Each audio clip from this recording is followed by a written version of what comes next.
l'actualité du week-end, et l'information du week-end, c'est l'agression de Jordan Bardella en pleine séance de dédicace samedi après-midi pour son livre « Ce que veulent les Français ». Il était à Moissac, dans le Tarn-et-Garonne. Ça s'est passé aux alentours de 15h30. L'agression a duré quelques secondes. Un individu, on parle d'une personne âgée, qui a soudainement quitté la file d'attente, s'est précipité sur lui, sans qu'aucune altercation préalable n'ait été constatée. Selon une source policière, on parle d'un œuf qui a été jeté, écrasé à la tête de Jordan Bardella. Ses équipes nous ont dit hier qu'il a tenté de lui mettre un coup de poing, cet individu. L'agresseur a été immédiatement neutralisé par le service de sécurité, puis interpellé par les forces de l'ordre et placé en garde à vue. Quelques minutes plus tôt, il avait été aperçu au sein d'un cortège dit antifasciste. Je mets des guillemets à antifasciste, puisque les dits antifascistes d'aujourd'hui sont les fascistes d'aujourd'hui. Certains le disent ainsi, c'est-à-dire que vous allez frapper, agresser un responsable politique. Alors moi, ce qui me fascine depuis que l'information a été révélée, c'est l'indifférence, le silence politique pour cette agression. C'est aussi ces éditorialistes qui tentent d'expliquer, de rajouter un « mais » lorsqu'ils condamnent l'agression. Et la question qu'on se pose, c'est de quoi cette agression est le nom, de quoi est-elle le nom, cette agression de Jordan Bardella? Pourquoi il y a un traitement, en quelque sorte, de défaveur quand il s'agit d'une agression concernant le président du Rassemblement national? On est avec, dans le studio d'Europe 1, Aleksandar Nikolic. Vous êtes député européen patriote pour l'Europe et porte-parole du Rassemblement national. Ce soir, nous aurons sur CNews à 20h Jordan Bardella qui réagira bien évidemment à cette agression. Ce sera la première question que je vais lui poser, c'est de quoi est-elle le nom, cette agression? Et donc je vous la pose à vous, le porte-parole du Rassemblement national. Il y a un faute de pouvoir convaincre sur le fond, sur les idées. On a malheureusement une extrême gauche qui utilise la violence politique, quitte à s'en prendre même à l'intégrité physique à la fois de militants, mais maintenant de Jordan Bardella, parce que ça fait 2 fois en 3-4 jours, puisqu'il y a eu un enfarinement en début de semaine, et donc cette tentative de coup de poing et cet œuf écrasé par quelqu'un qui se revendique antifa.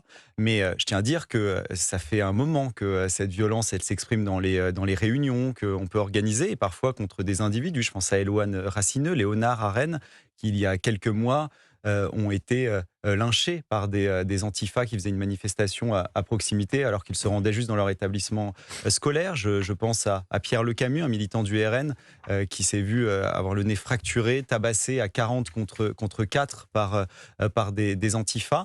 Et on voit un peu l'incohérence de la gauche qui les cautionne, qui accepte de leur donner des salles pour se réunir, qui ne les condamne jamais, même quand il s'agit de violences physiques, qui ne condamne jamais même les menaces de mort. Vous savez, moi je suis tourangeau, j'en parlais tout à l'heure avec Alice.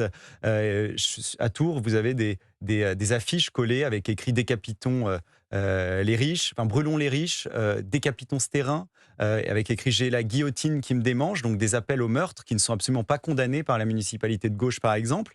Et on voit cette incohérence où ces groupes... Donc vous dites que c'est un climat. Voilà, mais je dis que c'est un climat, et je veux qui est alimenté par une certaine l'appel classe au meurtre, politique. la violence. Vous vous rendez compte que ces gens qui, à juste titre, s'opposent à la peine de mort globalement et sont prêts à se dire on est contre la peine de mort, contre des criminels qui s'en prennent à des victimes innocentes, mais on est prêt à tolérer les menaces de mort contre des opposants politiques qui condamnent toute violence globalement, par exemple contre les femmes, et qui vont s'en prendre aux militantes de Némésis et à des femmes parce qu'elles sont opposantes politiques. Et c'est pour ça qu'Alice Cordier est avec nous également. Alice Cordier, vous êtes directrice du collectif Némésis. Alors vous êtes présentée par une certaine classe politique, médiatique, comme un collectif d'extrême droite qui attise les passions tristes, qui aujourd'hui alimente la haine.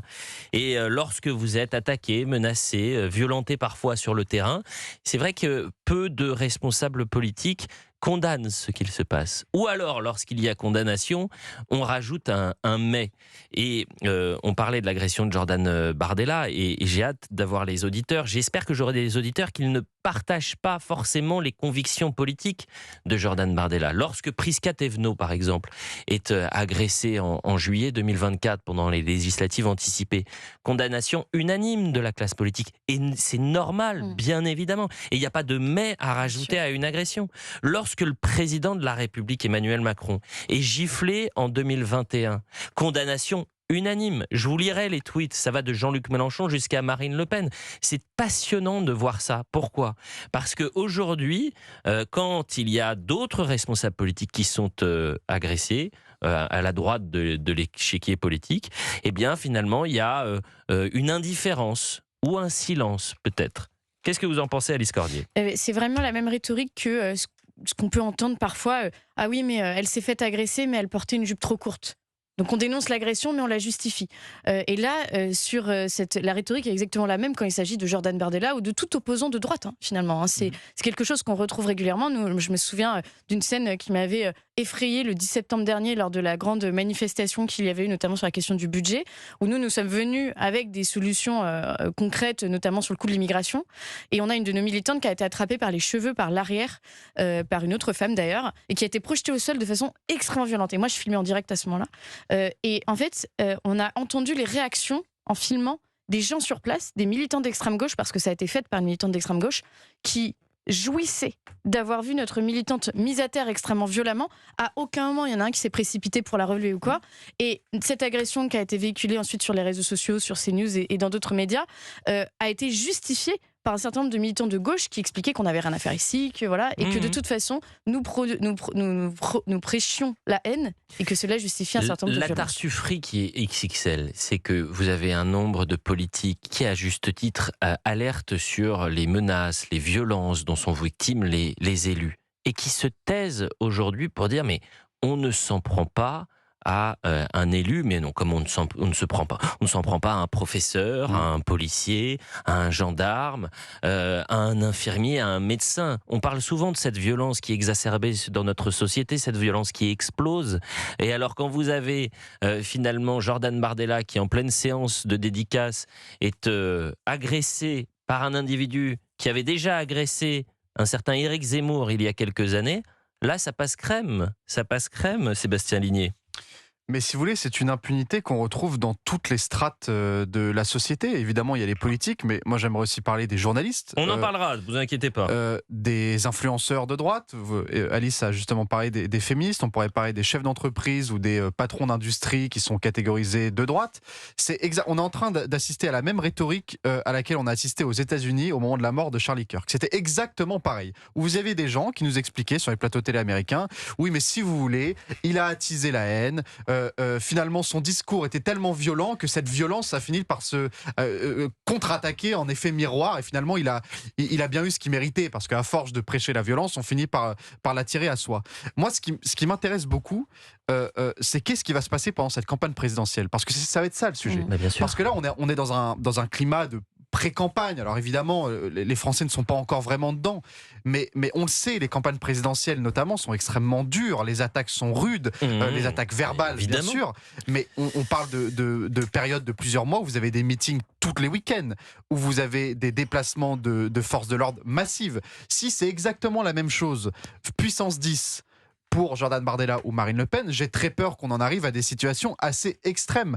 Et en fait, le problème, c'est que vu que personne baisse le curseur, vu qu'il n'y a pas une démarche généralisée de dire maintenant stop, maintenant on va se calmer, on va tous descendre sur le fond, on va partage rien des idées des uns ou des autres, mais on va aller sur le fond.